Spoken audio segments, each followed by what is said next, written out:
Hi welcome back to my channel smile with Surabhi Anil Kumar. So ಯಾರೆಲ್ಲ ಮೊದಲನೇ ಬಾರಿಗೆ ನನ್ನ ಚಾನಲ್ನ ನೋಡ್ತಾ ಇದ್ದೀರಾ, ಪ್ಲೀಸ್ ಸಬ್ಸ್ಕ್ರೈಬ್ ಮಾಡಿ, ಹಾಗೆ ಪಕ್ಕದಲ್ಲಿ ಕಾಣ್ತಿರುವಂಥ ಬೆಲ್ಲೈಕನ್ನ ಪ್ರೆಸ್ ಮಾಡಿ. ಇವತ್ತು ನಾನು ಪಕ್ಕಾ ಮಲೆನಾಡು ಶೈಲಿಯ ಮಂಗಳೂರಿನ ಬಾಂಗಡೆ ಮೀನನ್ನು ಯಾವ ರೀತಿಯಾಗಿ ಸಾಂಬಾರು ಮಾಡೋದು ಅಂತ ತೋರಿಸ್ಕೊಡ್ತಾ ಇದ್ದೀನಿ. ಸೊ ಇದಕ್ಕೆ ಬೇಕಾಗುವಂಥ ಒಂದು ಪದಾರ್ಥಗಳನ್ನ ನೀವು ನೋಟ್ ಮಾಡ್ಕೊಳ್ಳಿ. ಬಾಂಗಡೆ ಮೀನು 1 kg, ಒಣಮೆಣಸಿನ್ಕಾಯಿ 15, ಜಾಸ್ತಿ ಖಾರ ಬೇಕು ಅಂದರೆ ಇನ್ನೂ ಹಾಕೋಬೋದು. ಬ್ಯಾಡಗಿ ಮೆಣಸಿನ್ಕಾಯಿ 15, ಹುಣಸೆ ಹಣ್ಣು ನಿಂಬೆ ಗಾತ್ರದಷ್ಟು, ಉಪ್ಪು, ಅರಿಶಿಣ, ಜೀರಿಗೆ, ಧನಿಯಾ, ಸಾಸಿವೆ, 3 ಟೊಮೊಟೊ, 2 ಈರುಳ್ಳಿ, ಸ್ವಲ್ಪ ಕಾಯಿ, 2 ಹಸಿಮೆಣಸಿನ್ಕಾಯಿ, ಸ್ವಲ್ಪ ಕೊತ್ತಂಬರಿ ಸೊಪ್ಪು, ಒಗ್ಗರಣೆಗೆ 1 ಟೊಮೊಟೊ, 1 ಈರುಳ್ಳಿ, 2 ಹಸಿಮೆಣಸಿನ್ಕಾಯಿ. ಸೊ ಇದಿಷ್ಟನ್ನು ರೆಡಿ ಮಾಡಿ ಇಟ್ಕೊಳ್ಳಿ. ಈಗ ಸ್ಟವ್ ಮೇಲೆ ಬಾಣಲೆ ಇಡೋಣ. 1-2 ಟೇಬಲ್ ಸ್ಪೂನಷ್ಟು ಆಯಿಲ್ ಹಾಕಿ 1/4 ಸ್ಪೂನಷ್ಟು ಮೆಂತ್ಯ ಹಾಕಿ ಚೆನ್ನಾಗಿ ಹುರ್ಕೊಳ್ಳೋಣ. ಅಂದರೆ ಒಂದು ಸ್ವಲ್ಪ ಬ್ರೌನ್ ಕಲರ್ ಬರೋ ರೀತಿ. ಈ ರೀತಿ ಹುರ್ಕೊಂಡಾದಮೇಲೆ ಒಂದು ಪಕ್ಕದಲ್ಲಿ ಬೌಲಿಗೆ ಹಾಕ್ಕೊಳ್ತಾ ಇದ್ದೀವಿ.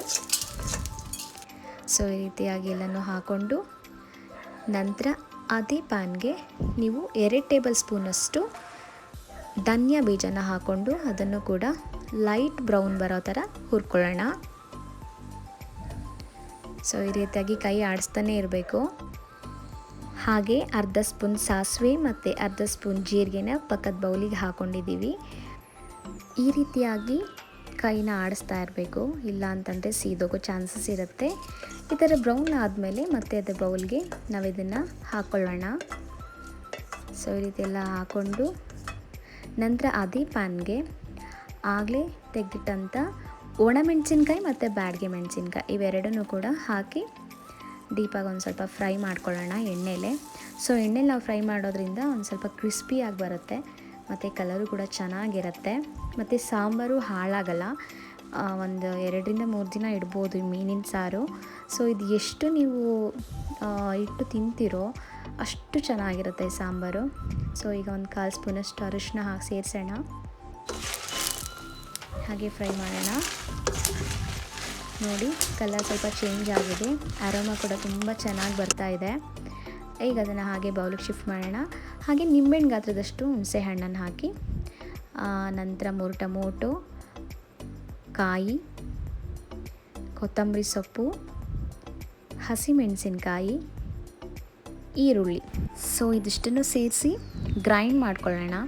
ಸೊ ಒಂದು ಪೇಸ್ಟು ತರ್ತರಿಯಾಗಿದ್ರೂ ಓಕೆ, ಇಲ್ಲಾಂದರೆ ನಿಮಗೆ ನೈಸಾಗಿ ಬರಬೇಕು ಅಂತ ಹೇಳಿದ್ರೂ ಓಕೆ. ನಿಮ್ಗೆ ಯಾವ ರೀತಿ ಬೇಕು ಖಾರ ಆ ಥರ ನೀವು ಅದನ್ನು ರುಬ್ಕೊಳ್ಳಿ. ಮೀಡಿಯಮಾಗಿ ರುಬ್ಕೊಂಡ್ರು ಚೆನ್ನಾಗಿರುತ್ತೆ. ಸೊ ನಾವು ಮೀಡಿಯಮಾಗಿ ರುಬ್ಕೊಳ್ತೀವಿ. ನಿಮಗೆ ಯಾವ ರೀತಿ ಬೇಕೋ ಆ ಥರ ನೀವು ಮಾಡ್ಕೋಬೋದು ನಿಮ್ಮ ಟೇಸ್ಟ್ಗೆ. ಸೊ ಪೇಸ್ಟ್ ಆಯಿತು, ರೆಡಿಯಾಗಿದೆ. ಈಗ ಒಂದು ಪ್ಯಾನ್ಗೆ 2 ಟೇಬಲ್ ಸ್ಪೂನಷ್ಟು ರೈಸ್ ಬ್ರ್ಯಾಂಡ್ ಆಯಿಲ್ನ ಹಾಕ್ಕೊಳ್ತಾ ಇದ್ದೀವಿ. ಅದೇ ಪ್ಯಾನ್ಗೆ 2-3 ಹಸಿಮೆಣಸಿನ್ಕಾಯಿನ ಹಾಕ್ಕೊಂಡು ಲೈಟಾಗಿ ಫ್ರೈ ಮಾಡ್ಕೊಳ್ತಾ ಇದ್ದೀವಿ.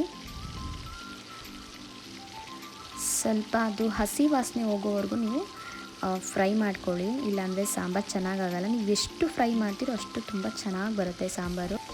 ಇವಾಗ ಕಟ್ ಮಾಡಿರುವಂಥ ಒಂದು ಈರುಳ್ಳಿನ ಸೇರಿಸೋಣ. ಅದನ್ನು ಕೂಡ ಹಾಗೆ ಲೈಟ್ ಬ್ರೌನ್ ಬರೋ ರೀತಿಯಾಗಿ ಫ್ರೈ ಮಾಡ್ಕೊಳ್ಳೋಣ. ಬಾಂಗಡೆ ಮೀನಿನ ಸಾಂಬಾರು ಎಷ್ಟು ಚೆನ್ನಾಗಿರುತ್ತೆ ಅಂದರೆ ಫ್ರೆಂಡ್ಸ್, ಮೀನಿನ ರಾಣಿನೇ ಅಂತಲೇ ಹೇಳ್ಬೋದು ಈ ಬಾಂಗಡೆ ಮೀನನ್ನು. ಸೊ ಇವಾಗ ಒಂದು ಟೊಮೊಟೊನ ಕೂಡ ಸೇರಿಸೋಣ. ಅದನ್ನು ಕೂಡ ಹಾಗೆ ಫ್ರೈ ಮಾಡ್ಕೊಳ್ಳೋಣ. ಜಾಸ್ತಿ ಇದನ್ನು ಫ್ರೈ ಮಾಡಬೇಕು ಅಂತಿಲ್ಲ, ಟೊಮೊಟೊ ಬೇಗನೆ ಎಣ್ಣೆಲಿ ಫ್ರೈ ಆಗುತ್ತೆ.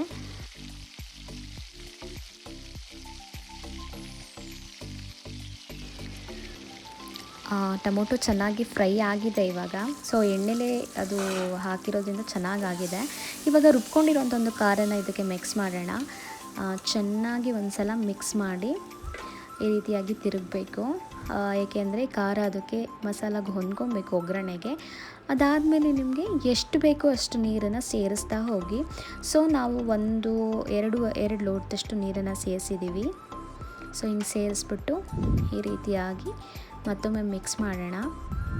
ಮಿಕ್ಸ್ ಮಾಡಿ ನಿಮ್ಗೆ ಎಷ್ಟು ಬೇಕಷ್ಟು ಉಪ್ಪನ್ನು, ರುಚಿಗೆ ತಕ್ಕಷ್ಟು ಉಪ್ಪನ್ನು ನೀವು ಹಾಕೋಬೋದು. ತುಂಬಾ ಚೆನ್ನಾಗಿರುತ್ತೆ ಸಾಂಬಾರು ಮಾತ್ರ. ಪಕ್ಕ ಹಳ್ಳಿ ಮಂಗಳೂರು ಸ್ಟೈಲಿನ ಸಾಂಬಾರು ಇದು. ಸೊ ಈಗ ತಟ್ಟೆನ ಮುಚ್ಚಿ ಒಂದು 10-15 ನಿಮಿಷ ಬಿಡೋಣ. ಇವಾಗ ನೋಡಿ 10-15 ನಿಮಿಷ ಬಿಟ್ಟಾದಮೇಲೆ ತೆಗೆದಾಗ ಈ ರೀತಿಯಾಗಿ 1-2 ಕುದಿ ಬರುತ್ತೆ. ಸೊ ಈ ರೀತಿಯಾಗಿ ಎಣ್ಣೆ ಬಿಟ್ಕೊಂಡ್ಮೇಲೆ ನೀಟಾಗಿ ತೊಳೆದು ಕಟ್ ಮಾಡಿರೋವಂಥ ಒಂದು ಬಾಂಗಡೆ ಮೀನುಗಳನ್ನ ನಿಧಾನವಾಗಿ ಕುದಿತಿರುವಂಥ ಒಂದು ಸಾಂಬಾರಿಗೆ ಹಾಕ್ತಾ ಬರಬೇಕು. ಸೊ ನಿಧಾನಕ್ಕೆ ಹಾಕಬೇಕು. ಸೊ ಸಾಂಬಾರು ಮುಕ್ಕಾಲು ಭಾಗ ಬೆಂದಿದೆ. ಇದು ಒಂದು 5-10 ನಿಮಿಷ ಕುದಿಸಿದ್ರೆ ಸಾಕು. ಮೀನು ಆ ಬಿಸಿಗೇ ಚೆನ್ನಾಗಿ ಬೇಯುತ್ತೆ. ಈ ರೀತಿಯಾಗಿ ಮೀನುಗಳನ್ನ ಹಾಕಿದ್ಮೇಲೆ ಒಂದು ರೌಂಡನ್ನ ತಿರುಗಿಸಿ ಈ ರೀತಿ ಬಿಡೋಣ, ಎಲ್ಲ ಮಸಾಲ ಹೊಂದ್ಕೊಳ್ಳಿ ಅಂತ. ಸ್ವಲ್ಪ ನಮಗೆ ಉಪ್ಪು ಕಮ್ಮಿ ಆಗಿತ್ತು, ಸೊ ಹಾಗಾಗಿ ಮೇಲೆ ಸ್ವಲ್ಪ ಉಪ್ಪು ಹಾಕ್ತಿದ್ದೀವಿ. ಹಾಗೆ ಉಪ್ಪು ಹಾಕಿ ತಿರುಗಿಸೋಣ. ಈ ರೀತಿ ತಿರುಗಿಸೋದ್ರಿಂದ ಮೀನು ಕಲಸೋಗಲ್ಲ. ತಿರುಗಿಸಿದ ನಂತರ ಈ ರೀತಿಯಾಗಿ ಪ್ಲೇಟ್ನ ಮುಚ್ಚಿ ಒಂದು 10-15 ನಿಮಿಷ ಬಿಡೋಣ. ಇವಾಗ ಬೆಂದಿದೆ ನೋಡಿ. ಸಾರು ಎಷ್ಟು ಚೆನ್ನಾಗಿ ಕಾಣಿಸ್ತಿದೆ ಅಂತ. ಕಲರ್ ಕೂಡ ತುಂಬ ಚೆನ್ನಾಗಿ ಬಿಟ್ಟಿದೆ, ಹಾಗೆ ಎಣ್ಣೆ ಕೂಡ ಬಿಟ್ಕೊಂಡಿದೆ ಅಂದಮೇಲೆ ಈ ಸಾರು ಕಂಪ್ಲೀಟ್ ಆಗಾಗಿದೆ ಅಂತ. ಸೊ ಯಾರು ಸಂಡೇ ಸ್ಪೆಷಲ್ ಮಾಡಬೇಕು ಅಂತ ಅಂದ್ಕೊಂಡಿದ್ದಾರೆ ಎಲ್ಲರೂ ಟ್ರೈ ಮಾಡಿ, ತುಂಬ ಚೆನ್ನಾಗಿ ಬರುತ್ತೆ ಈ ಸಾಂಬಾರು. ಇವಾಗ ಟೇಸ್ಟ್ ಮಾಡುವಂಥ ಟೈಮು. ಫೈನಲಿ ಸಾಂಬಾರು ರೆಡಿ ಆಗಿದೆ. ಬಾಂಗಡೆ ಮೀನಿನ ಸಾಂಬಾರು ಟೇಸ್ಟ್ ಮಾಡ್ತಾ ಇದ್ದಾರೆ.